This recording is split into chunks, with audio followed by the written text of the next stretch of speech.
वफाकी हुकूमत के कर्जे मुल्क की तारीख की बुलंद तरीन सतह पर पहुंच गए हैं। स्टेट बैंक ऑफ पाकिस्तान की रिपोर्ट के मुताबिक मुल्क की कर्जा 70,367 अरब रुपए तक जा पहुंचा है। इस पर हम बात करते हैं डॉन न्यूज़ के रिपोर्टर ताहिर शरानी से। ताहिर, बताइएगा ये कर्जे किस मद में लिए गए और कितने बोझ तले दब गए हैं अवाम?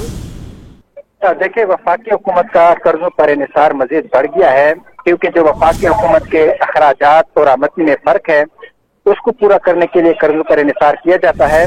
जो स्टेट बैंक ऑफ पाकिस्तान की जानिब से नवंबर 2024 तक वफाकी हुकूमत के कर्जों का जो नया डाटा जारी किया गया है, उसके मुताबिक रवामानी साल के पहले 5 माह जुलाई से नवंबर 2024 के दौरान वफाकी हुकूमत के कर्जों में 1,452 अरब रुपए, जबकि अक्टूबर के मुकाबले नवंबर के एक महीने में मरकजी हुकूमत के कर्जों में 1,252 अरब रुपए का इजाफा हुआ।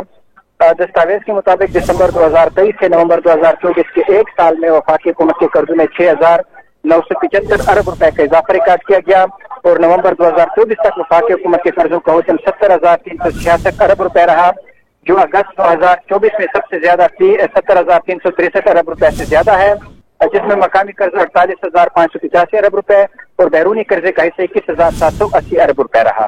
बहुत शुक्रिया, आप हमें अपडेट कर रहे थे ताहिर।